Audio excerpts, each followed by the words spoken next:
Baguio Gold kung tawagin dito. Minahan ng ginto.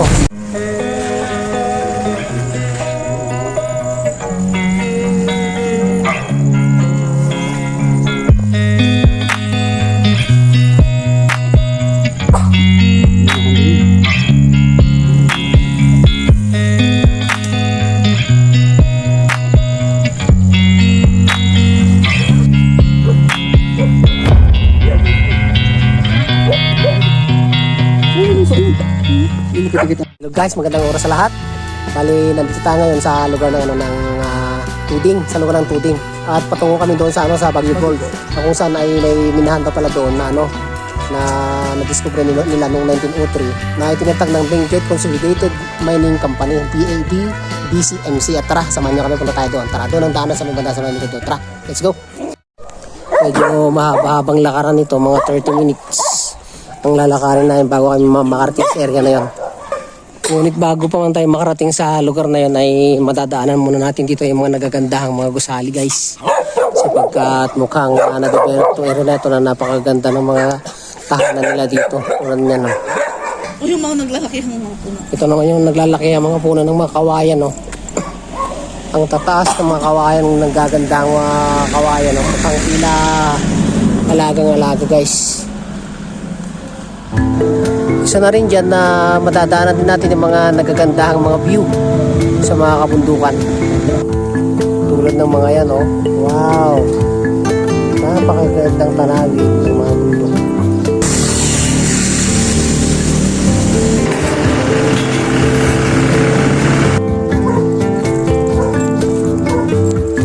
At hindi ko sa utakalain na meron din palang puno ng santol dito.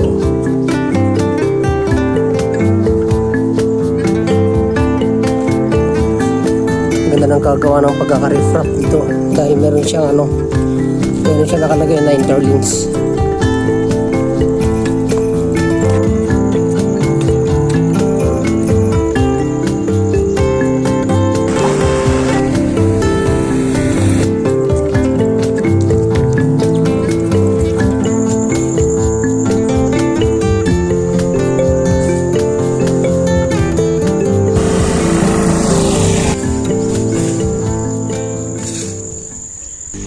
Bali, nakarating na tayo mismo dito guys sa area ng Baguio Gold. At tignan nyo naman yung gusali doon sa taluktok ng bundok na napakataas ang kinaroroonan niya guys. Sinong ko lang yan para makita. Napakataas din talaga. Ito yung mga kinambak nila ng mga bato-bato. Bali, isa sa mga nakatira dito tong si sir na yan guys na natanong ko. Doon para sa may bandang baba daw pala talaga pinakasentro ng ng minahan. Kaya tara, samahan niyo, punta tayo doon sa may banda roon. Sige nga.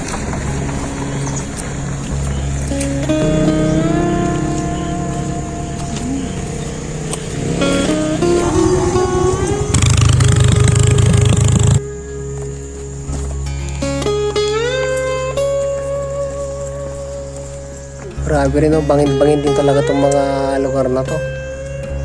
Maraming puno ng pine tree. Masasaka natin yung pagkakabit.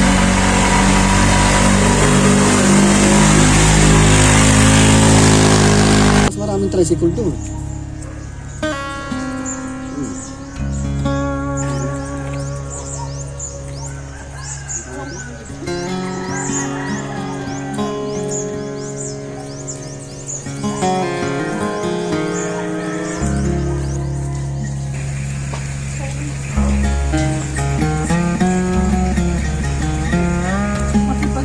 Tignan mo naman yung mga paso nila guys. Oh.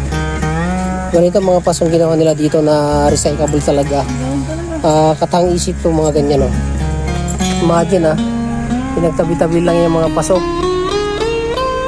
Ay mga tawag dito. Mga empty plastic bottle. Yung naging ganyan na siyang galing. Bali, may pupuntahan muna kami dito.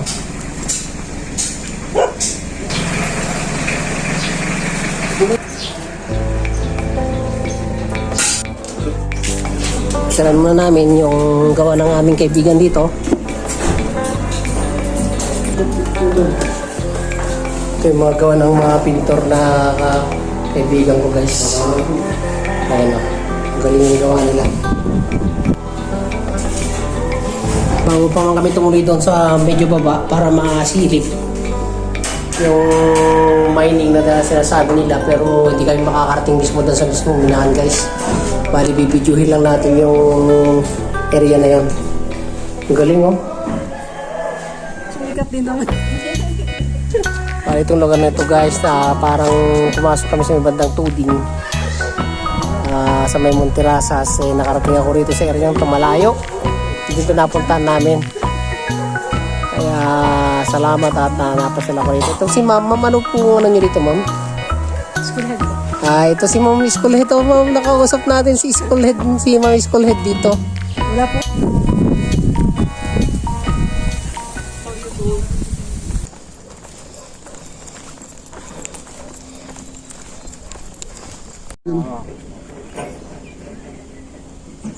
Guys, bali hindi kami aabot doon sa paruroonan namin sapagkat napakalayo nga naman doon pa sa may baba. Instead na pupunta kami, ikot pa kami sa may kalsada na yan at papakita ko sa inyo kahit na hanggang dito man lang ang mahagip ng aming camera na mismong minahan at gilingan ng ng ginto dito sa Baguio Gold na ito. At ipapakita ko ganun guys, tingnan nyo doon mismo. Bali yung mga na yan, mga butas-butas na nasa gilid-gilid doon, yun yung mismong minahan. Doon nila ginigiling ang mga ginto. Tignan nyo naman tsura niya, no?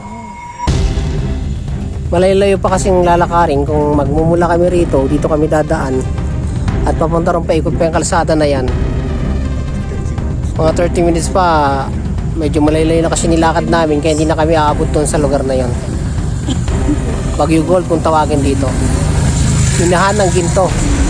Since ano pa ito? Since 1903, di ba 1903? Paano ito? Na-discover nila na napakarami palang mga ginto dito sa lugar na yan. Ayun o, kung mahagip natin camera, yung isang butas na yon, yung butas na yung gas tunnel yan. Yung maitim na yan, yung mga sako-sako na yan. Yan yung mga tunnel niya, mga butas yun ang malalalim yung mga yan. Sayang at malayo-layo pa mula rito ang papunta ron, kaya hindi na kami abot doon. Kaya paumanhin sa mga manunood na hanggang dito lang guys, okay? Hanggang dito na lang. Siguro butas-butas yung lahat niya na parting dyan.